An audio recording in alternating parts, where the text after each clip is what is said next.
that I want to talk about the New York Knicks. I love the Knicks, man. Yes. Yeah. They're a fun I got to team, be man. real with you.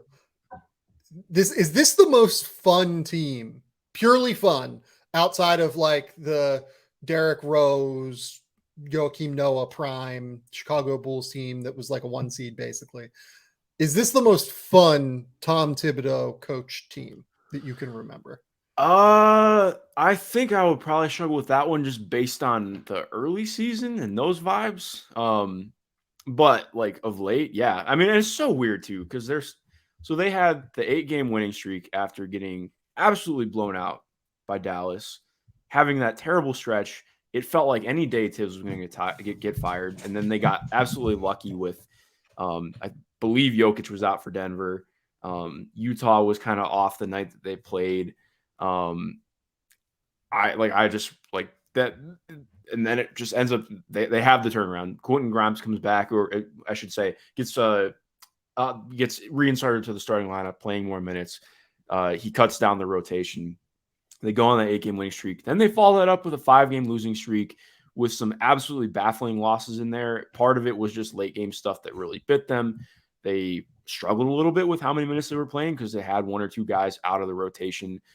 So they had to bump minutes more, but also Tibbs doesn't bump minutes more. He just plays guys 40 minutes.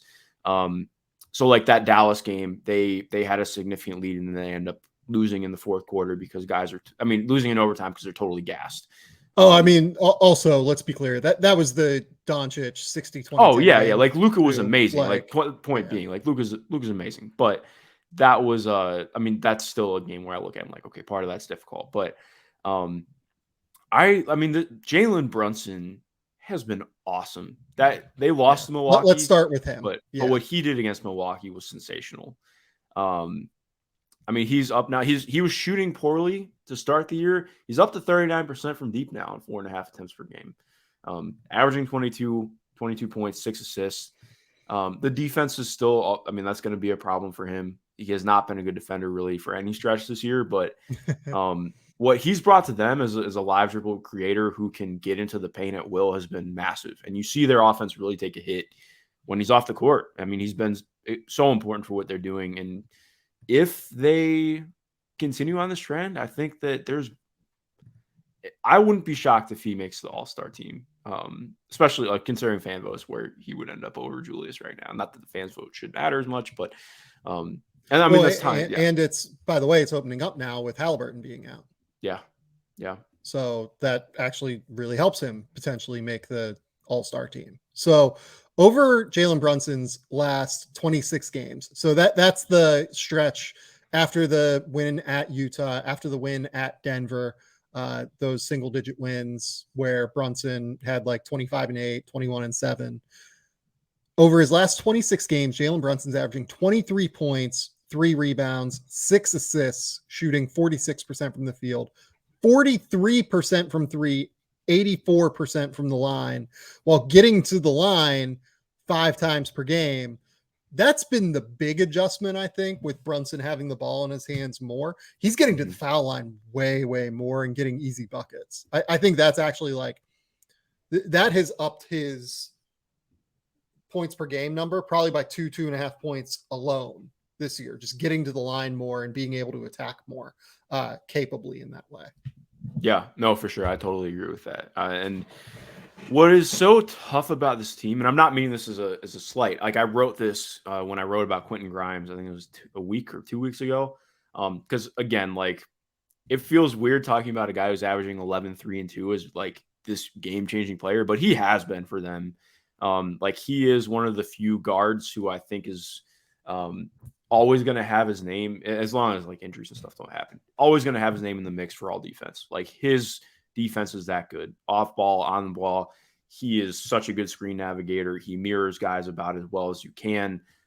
Really good reactivity, hand speed, everything. Like he has the full package. So that changes their defense automatically because Mitch Robb has been like really good as a rim protector for them. And when their rotations are on point, they can cover things up. But they had a lot of struggles getting stops at the point of attack without Quentin. That's changed up. The defense has been fantastic over the last month. Well, and let me piggyback off of that. having Grimes around to take on those tough defensive assignments has been able to shift RJ Barrett away from that, which has Yes. been super, super valuable because RJ was not having a great season, having to guard the best players on the Yeah. opposing teams. Yeah. He's been much better guarding the second best perimeter player on opposing teams. It actually gives him a little bit more energy, I feel like, offensively as well, to be able to not have that assignment defensively and not have to expend that energy defensively. The other guy that I think has actually taken a bit of a leap defensively this year is Immanuel Quickley. Yeah, he's been amazing. Like he's been their other than Grimes, he's been their best perimeter defender this year. And that's not a which knock. Like is he's been really good.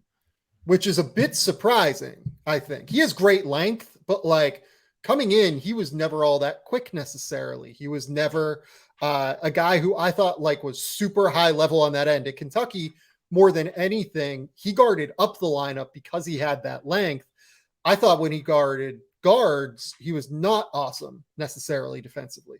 But over the course of the last couple of years, particularly now over the course of this season, he's gotten so much better at guarding at the point of attack.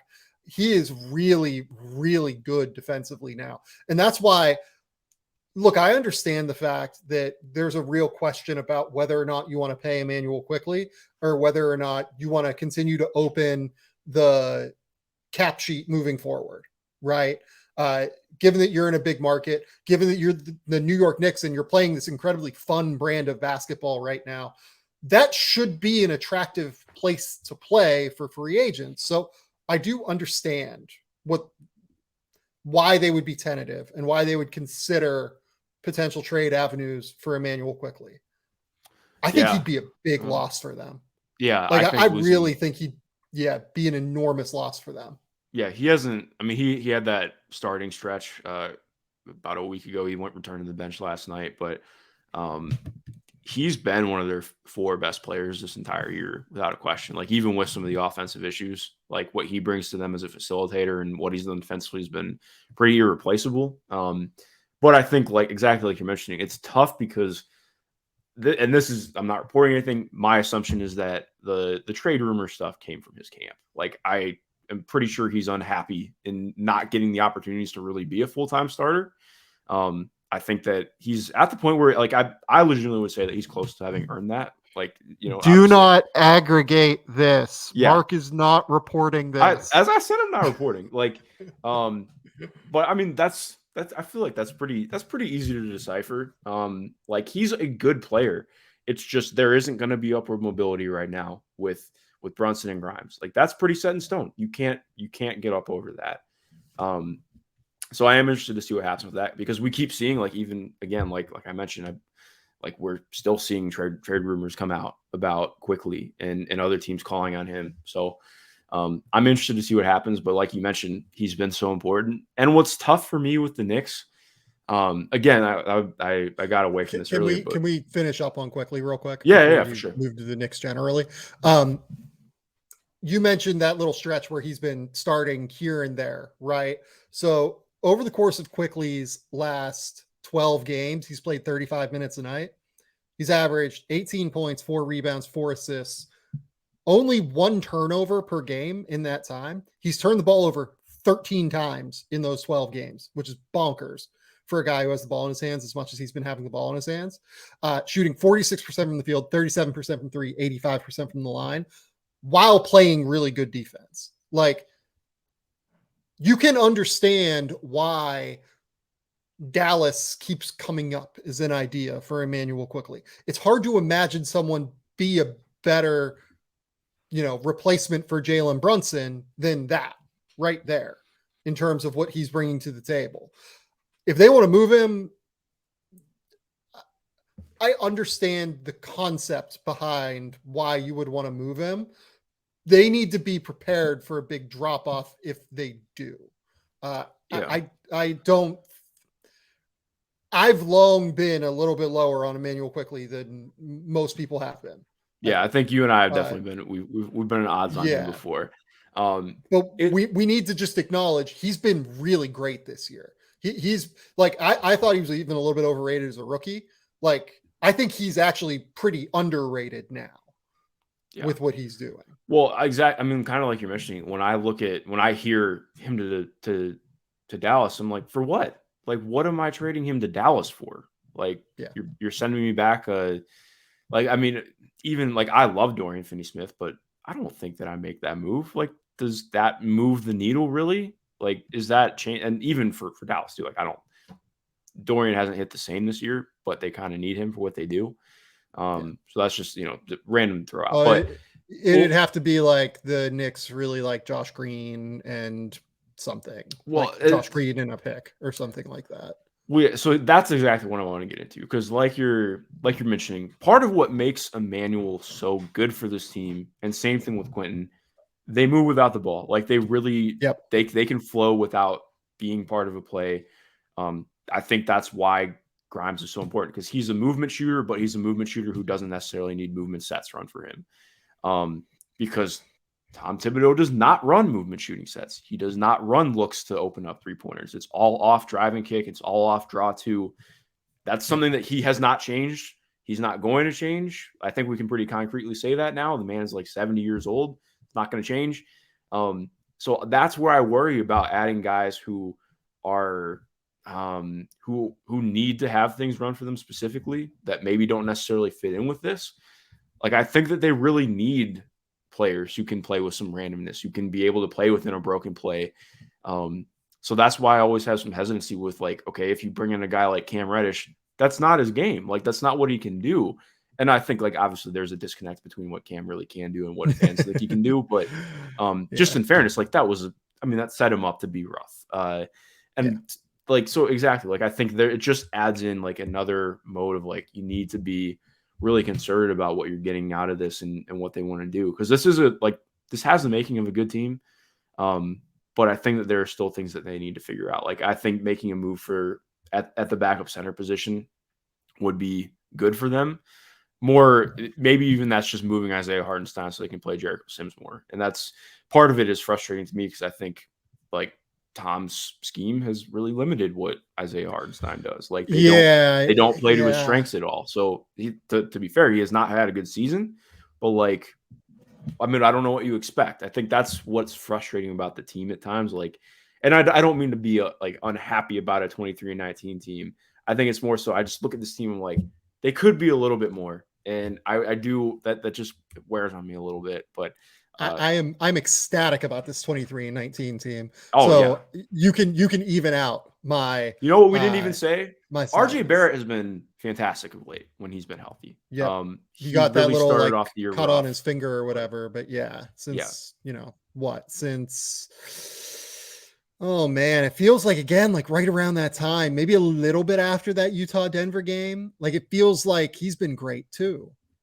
Yeah, I'm trying to pull up the stats right now, because from the Here, Dallas I've got game. them. Oh yeah, it's from November 21st over his last 19 games. He's averaged 22, 6, and 3, 45% from the field, 40% from 3.